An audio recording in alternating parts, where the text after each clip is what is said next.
Hello दोस्तों, स्वागत है एक बार फिर से हमारे S4 study teach YouTube channel पर, जो आपके एसएससी जीडी कांस्टेबल के एग्जाम में आने वाले हैं और आगे भी पूछे गए। ऐसे ही नहीं, ऑल ऑनलाइन अदर एग्जाम में पूछे जाते हैं और आगे भी पूछे गए हैं। आइए स्टार्ट करते हैं। वीडियो शुरू करने से पहले हमारे चैनल को सब्सक्राइब करें, लाइक करें, शेयर करें, कमेंट करें और साथ ही साथ घंटी दबाना न भूलें, जिससे हमारे वीडियो की नोटिफिकेशन सबसे पहले आपको मिलती रहे। तो आइए स्टार्ट करते हैं और वीडियो को पूरा देखें, बिल्कुल भी स्किप न करें, जिससे आपको पूरी जानकारी मिलेगी। तो प्रश्न है, भारत में कौन सा राज्य महत्वपूर्ण ताम्र उत्पादक राज्य है? यानी कि भारत में वह कौन सा राज्य है जो महत्वपूर्ण ताम्र उत्पादक का राज्य है? तो इसका सही आंसर है तो राजस्थान। अगला प्रश्न, वन कटाई की दर सबसे अधिक होती है, यानी कि वन कटाई की दर सबसे अधिक कहाँ पर होती है? तो इसका सही आंसर है दोस्तों शीतोष्ण कटिबंध अंचल। अगला प्रश्न, विश्व वन्य जीव निधि का शिलान्यास किस वर्ष किया गया?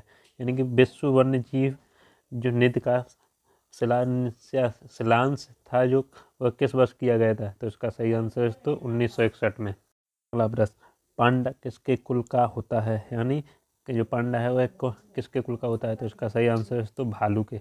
अगला प्रश्न, स्वाभाविक रूप से घटित होने वाला सबसे भारी तत्व कौन सा है? यानी कि जो स्वाभाविक रूप से सबसे घटित होने वाला सबसे भारी तत्व कौन सा होता है? तो इसका सही आंसर है तो यूरेनियम। अगला प्रश्न, विच्छेदक नदी के घुमाव में बनी झील को क्या कहते हैं? यानी कि जो विच्छेदक नदी में जो बनी हुई घुमाव झील बनी हुई है उससे क्या कहा जाता है? तो इसका सही आंसर है तो ऑक्सबो झील।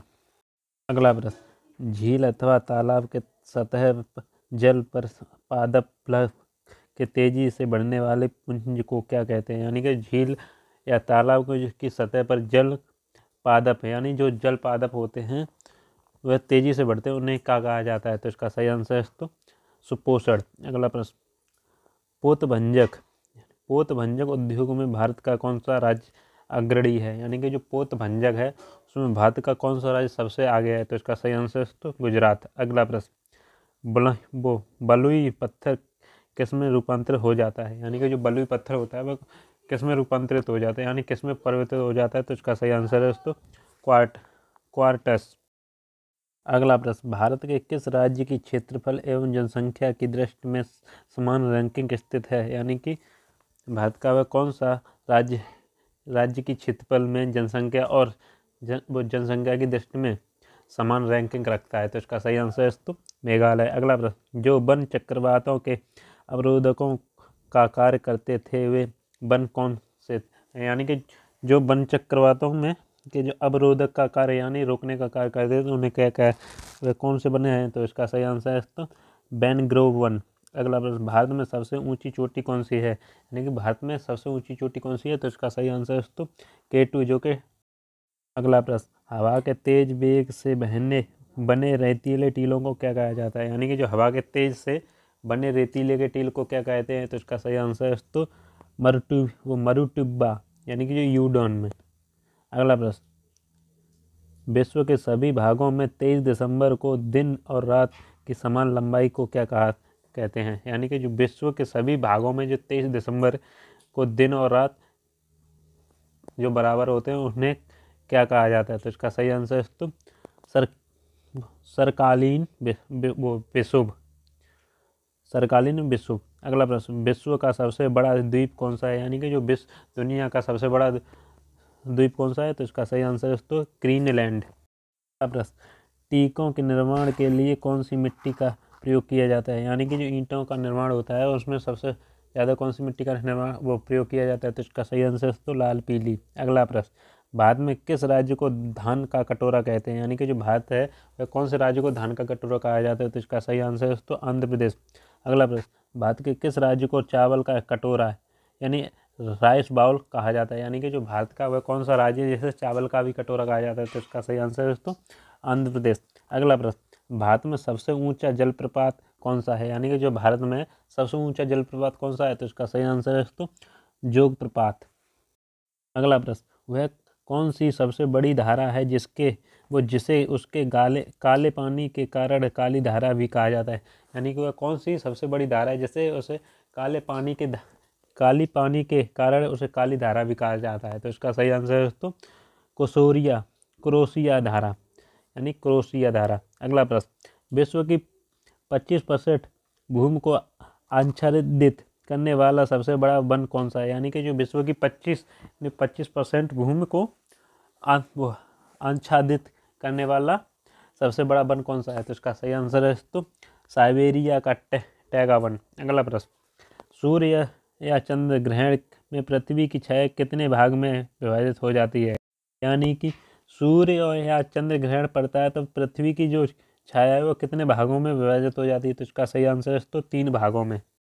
अगला प्रश्न, संतुलन स्थिर स्थिति में, यानी जो संतुलन स्थिर होता है उसके स्थिर स्थिति में क्या होता है? तो फर्म शून्य लाभ स्थिति में होती है, यानी जो फर्म होता है वह शून्य लाभ स्थिति होती है। अगला प्रश्न, किसी वस्तु के संतुलन मूल्य में निश्चित रूप में वृद्धि कब होती है? यानी कि जब किसी वस्तु में संतुलन मूल्य में निश्चित रूप से वृद्धि कब होती है? तो इसका सही आंसर है तो आपूर्ति में कमी के साथ साथ मांग में वृद्धि होती है, यानी कि आपूर्ति की कमी होती है उसके साथ साथ मांग में भी मांग में वृद्धि होती है। अगला प्रश्न, किसी वस्तु का बाजार संतुलन किसके निर्धारित किया जाता है? यानी किसी वस्तु का बाजार संतुलन किससे निर्धारित किया जाता है? तो इसका सही आंसर है तो वस्तु की मांग और आपूर्ति की शक्तियों का संतुलन, यानी कि वस्तु की मांग और आपूर्ति की जब शक्तियों का संतुलन होता है तब। अगला प्रश्न, अल्प ब्याज नीति को क्या कहते हैं? यानी कि जो अल्प ब्याज की नीति होती है उसे क्या कहा जाता है? तो इसका सही आंसर है तो सस्ती मुद्रा नीति।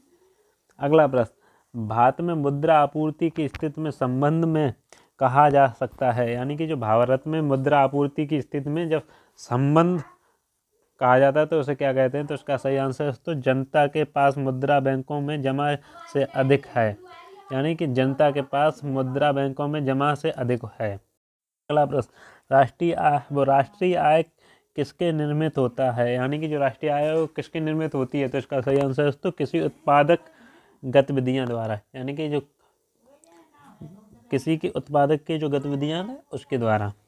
अगला प्रश्न, मुद्रा आपूर्ति किसके द्वारा नियंत्रित की जाती है? यानी कि जो मुद्रा आपूर्ति है वह किसके द्वारा नियंत्रित की जाती है? तो इसका सही आंसर है तो भारतीय रिजर्व बैंक के द्वारा।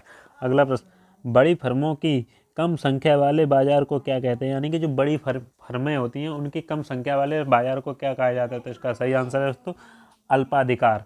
अगला प्रश्न, समझौता ज्ञापन MOU की पद्धति कब शुरू हुई थी? यानी कि समझौता ज्ञापन थी उसकी यानी MOU की जो पद्धति थी वो कब शुरू हुई थी? तो इसका सही आंसर है तो 1987 से 1988 तक। अगला प्रश्न, अंतर्राष्ट्रीय व्यापार का मुख्य प्रहरी कौन है? यानी कि जो अंतर्राष्ट्रीय व्यापारी का जो मुख्य प्रहरी होता है वह कौन होता है? तो इसका सही आंसर है तो विश्व व्यापार संगठन। अगला प्रश्न, एकाधिकार बाजार संरचना में विक्रेताओं की संख्या कितनी होती है? यानी कि जो एकाधिकार बाजार संरचना में जो विक्रेताओं की संख्या होती है वो कितनी होती है? तो इसका सही आंसर है तो 1। अगला प्रश्न, रॉबिन्स के अनुसार अर्थशास्त्र क्या है? यानी कि जो रॉबिन्स के अनुसार अर्थशास्त्र क्या है? तो इसका सही आंसर है तो मानकीय और सकारात्मक विज्ञान दोनों, यानी कि जो मानकीय और सकारात्मक विज्ञान है दोनों। अगला प्रश्न, एकाधिकार शक्ति की मात्रा को मापना होता है, यानी कि जो एकाधिकार की शक्ति की मापना का अधिकार होता है उसे क्या कहते हैं? तो इसका सही आंसर है तो फर्म की विक्रय कीमत के रूप में, यानी कि जो फर्म की विक्रय की कीमत होती है ठीक उसके रूप में। अगला प्रश्न, लाभों के अभिनव सिद्धांत का प्रतिपादन किसने किया? यानी कि जो लाभों का अभिनव सिद्धांत था उसका प्रतिपादन किसने किया था? तो इसका सही आंसर है तो जे ए शुम्पीटर। अगला प्रश्न, कौन सा प्रशासन पर विधायी नियंत्रण के अंतर्गत नहीं आता है? यानी कि कौन सा प्रशासन जो विधायी नियंत्रण के अंतर्गत नहीं आता है? तो इसका सही आंसर है तो शून्यकाल। और दोस्तों वीडियो को पूरा देखें, बिल्कुल भी स्किप ना करें जिससे आपको पूरी जानकारी मिलेगी। अगला प्रश्न, पूर्ण प्रयोगिताओं के अंतर्गत उद्योग के पास कोई अतिरिक्त क्षमता नहीं होती क्योंकि प्रत्येक फर्म अपने के शून्य बिंदु पर उत्पादन करती है। यानी कि जो पूर्ण प्रतियोगिताओं के अंतर्गत उद्योग के पास कोई अतिरिक्त क्षमता की नहीं होती, यानी कि जो उद्योग होते हैं उनके पास कोई अतिरिक्त क्षमता नहीं होती, क्योंकि उसके प्रत्येक फर्म में, यानी कि उनके प्रत्येक फर्म में डॉट डॉट के न्यूनतम बिंदु पर उत्पादन करती है। तो क्या क्या करती है दोस्तों? दीर्घावधि औसत लागत वक्र। एडम स्मिथ के अनुसार कौन सा कराधान का अधिनियम नहीं है? यानी कि जो एडम स्मिथ थे उनके अनुसार कौन सा कराधान का अधिनियम नहीं है? तो इसका सही आंसर है तो सरलता का अधिनियम। अगला प्रश्न, प्रभावी मांग निर्भर करती है, यानी कि जो प्रभावी मांग है वह किस पर निर्भर करती है? तो इसका सही आंसर है तो उत्पादन पूंजी अनुपात पर। अगला प्रश्न, अप्रत्याशित व्यय संसद के पूर्व अनुमोदन के बिना किस निधि से किया जा सकता है? यानी कि अप्रत्याशित व्यय संसद के पूर्व अनुमोदन के बिना किस निधि से किया जा सकता है? तो इसका सही आंसर है तो भारत की आकस्मिकता निधि। अगला प्रश्न, क्यूबा किसका सबसे बड़ा उत्पादक है?